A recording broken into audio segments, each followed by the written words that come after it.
Hello student, success coaching classes में आपका स्वागत है। तो आज हम लोग डिस्कस करने वाले हैं क्लास 11th का इकोनॉमिक्स का मोस्ट इंपॉर्टेंट आपको क्वेश्चन बताने वाले हैं। मॉडल पेपर का बहुत ही ज़्यादा इंपॉर्टेंट आपका एग्जाम के लिए 2025 के लिए होने वाला है। तो चलिए हम लोग वीडियो को स्टार्ट करते हैं। ये हमारा मॉडल सेट 1 है, ठीक है। तो चलिए हम लोग देखते हैं मॉडल पेपर इकोनॉमिक्स का, ठीक है। देखते हैं सबसे पहला सवाल हमारा क्या बोल रहा है। वेल्थ ऑफ नेशंस पुस्तक के लेखक कौन थे? तो याद रखिएगा इसका राइट आंसर हो जाएगा हमारा option number B, Adam Smith हो जाएगा, जो आपका वेरी इंपॉर्टेंट क्वेश्चन है। आगे देखते हैं सेकंड क्वेश्चन क्या बोल रहा है। बहुवचन के रूप में सांख्यिकी का सरल अर्थ क्या निकलता है? तो याद रखिए इसका राइट आंसर हो जाएगा हमारा समग्र जनसंख्या निकलता है। आगे यदि हम लोग देखते हैं तीसरा क्वेश्चन हमारा क्या बोल रहा है। तो तीसरा क्वेश्चन यहाँ पर क्या बोला है, जो भारतीय सांख्यिकी संस्थान कहाँ स्थापित है? तो याद रखिए इसका ये भी क्वेश्चन बहुत ही ज़्यादा इंपॉर्टेंट क्वेश्चन है। तो इसका राइट आंसर हो जाएगा आपका कोलकाता हो जाएगा। आगे देखते हैं क्वेश्चन नंबर 4 क्या बोल रहा है। प्रकाशित आंकड़ा डैश कहलाता है, मतलब प्रकाशित आंकड़ा क्या कहलाता है? तो याद रखिएगा आपका द्वितीयक आंकड़ा कहलाता है। ऑप्शन नंबर सी हमारा बिल्कुल राइट आंसर हो जाएगा। आगे यदि हम लोग देखते हैं क्वेश्चन नंबर 5 क्या बोल रहा है। जो समंक अनुसंधानकर्ता द्वारा स्वयं एकत्रित करते हैं जा जाके, उसको हम लोग क्या बोलते हैं? तो याद रखिए उसको हम लोग क्या बोलते हैं, प्राथमिक आंकड़ा बोलते हैं। क्या बोलते हैं? प्राथमिक आंकड़ा, जो आपका वेरी इंपॉर्टेंट क्वेश्चन है। आगे यदि हम लोग देखते हैं क्वेश्चन नंबर 6 क्या बोल रहा है। क्वेश्चन नंबर 6 क्या बोल रहा है। संगणना विधि सर्वाधिक उपयुक्त माने जाते हैं, किसके लिए माना जाता है? तो याद रखिएगा आपका विजातीय समंक के लिए माने जाते हैं। संगणना विधि क्या है? तो याद रखिएगा कैसा विधि है? तो याद रखिए इसका राइट आंसर हो जाएगा हमारा ऑप्शन नंबर सी, इकाई के रूप का ना हो ऐसा विधि है, ठीक है। आगे यदि हम लोग देखते हैं क्वेश्चन नंबर 8 क्या बोल रहा है। भारत में जनगणना जो होता है कब होता है? तो याद रखिएगा हर एक 10 साल बाद जनगणना होता है। आगे देखते हैं FOD के कितने जोनल कार्यालय है? तो याद रखिए इसका राइट आंसर हो जाएगा हमारा ऑप्शन नंबर ए 6 हो जाएगा। आगे देखते हैं वर्गीकरण का मुख्य उद्देश्य क्या है? तो याद रखिए क्रमबद्ध व्यवस्थीकरण इसका राइट आंसर हो जाएगा। आगे यदि हम लोग देखते हैं क्वेश्चन नंबर 11 क्या बोल रहा है। कॉलमों और पंक्तियों के रूप में समंकों को क्रमबद्ध व्यवस्था को क्या कहते हैं? तो याद रखिए इसका राइट आंसर हो जाएगा हमारा ऑप्शन नंबर ए, सरणियन कहते हैं। आगे यदि हम लोग देखते हैं क्वेश्चन नंबर 12 क्या बोल रहा है। आंकड़ों का चित्रमय जो प्रदर्शन होता है उसको हम लोग क्या बोलते हैं? तो याद रखिए उसको हम लोग क्या बोलते हैं, प्रस्तुतिकरण बोलते हैं। आयत चित्र किस श्रृंखला के आवृत्ति विवरणों का रेखा चित्र प्रस्तुतिकरण है? तो याद रखिए इसका राइट आंसर हो जाएगा हमारा ऑप्शन नंबर सी, प्रस्तुतिकरण हो जाएगा। आगे यदि देखते हैं क्वेश्चन नंबर 14 क्या बोल रहा है। किसी ग्राफ में कितने चरण होते हैं? तो कोई भी अगर ग्राफ देखिएगा तो उसमें आपका 4 चरण होता है। आगे यदि हम लोग देखते हैं क्वेश्चन नंबर 15 क्या बोल रहा है।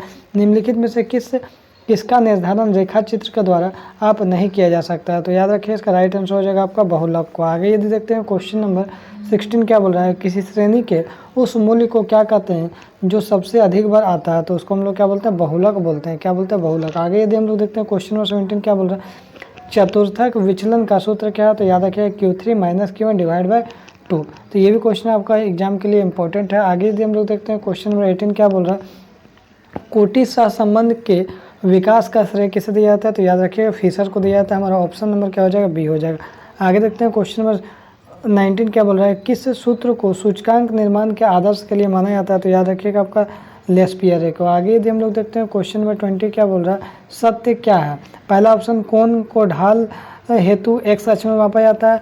आगे देखते हैं दूसरा ऑप्शन जो हमारा है कोण को y अक्ष में मापा जाता है। दोनों इनमें से कोई नहीं। तो ये 20 का जो हमारा आंसर हो जाएगा ऑप्शन नंबर ए बिल्कुल राइट आंसर हो जाएगा। आगे यदि देखते हैं क्वेश्चन नंबर 21 क्या बोल रहा है। 21 बोल रहा है स्वतंत्रता के पूर्व किसका निर्यात नहीं किया जाता था? तो याद रखिएगा इसका राइट आंसर हो जाएगा हमारा ऑप्शन नंबर सी, इंजीनियरिंग वस्तु हो गया। आगे देखते हैं पहली पंचवर्ष योजना किसने प्रस्तुत किया? तो पहला जो पंचवर्ष योजना वो किसने प्रस्तुत किया, BR अम्बेडकर ने। आगे देखते हैं देश में नीति आयोग कब बना? ये भी क्वेश्चन इंपॉर्टेंट है। देश में नीति आयोग कब बना? 1 जनवरी 2015 को बना। आगे देखते हैं हरित क्रांति में क्या सम्मिलित है? तो याद रखिएगा हरित क्रांति जो उसमें आपका सम्मिलित क्या है, HYV बीज भी है, कृषि यंत्रीकरण भी है, रासायनिक उर्वरक भी, इनमें से सभी हो जाएगा। आगे देखते हैं हरित क्रांति के जनक कौन है?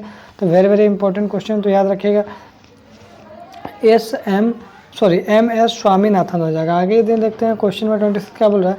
1956 की औद्योगिक नीति में उद्योगों को कितने वर्गों में बांटा गया? तो याद रखिए इसका राइट आंसर हो जाएगा हमारा ऑप्शन नंबर ए, 3 वर्गों में बांटा गया। भारत में सर्वप्रथम आयरन एंड स्टील कंपनी की स्थापना कब हुई थी? तो याद रखिए इसका राइट आंसर हो जाएगा हमारा ऑप्शन नंबर बी, 1905 हो जाएगा। आगे यदि हम लोग देखते हैं क्वेश्चन नंबर 28 क्या बोल रहा है। जो फेमा कब लागू हुआ? तो याद रखिए जो हमारा फेमा है वो कब लागू हुआ? तो 1 जून 2000 को लागू हुआ। आगे देखते हैं क्वेश्चन नंबर 29 क्या बोल रहा है।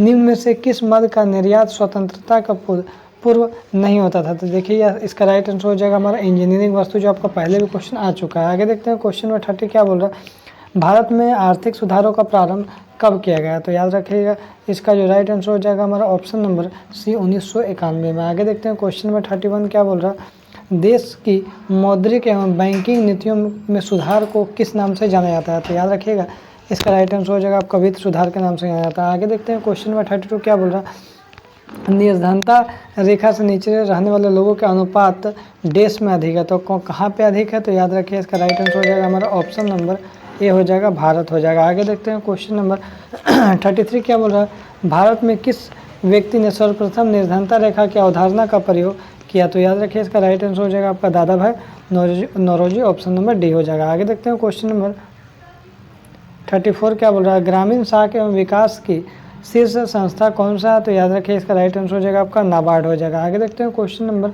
हमारा 35 क्या बोल रहा है, कौन संस्था किसानों को प्रत्यक्ष ऋण प्रदान नहीं करता है? तो याद रखिए इसका राइट आंसर हो जाएगा हमारा ऑप्शन नंबर ए, नाबार्ड हो जाएगा। आगे देखते हैं क्वेश्चन नंबर 36 क्या बोल रहा है, एक सूचक जो किसी देश के मानव विकास को मापता है। ये भी क्वेश्चन वेरी इंपॉर्टेंट क्वेश्चन है, तो याद रखिए इसका राइट आंसर हो जाएगा ह्यूमन डेवलपमेंट इंडेक्स, HDI।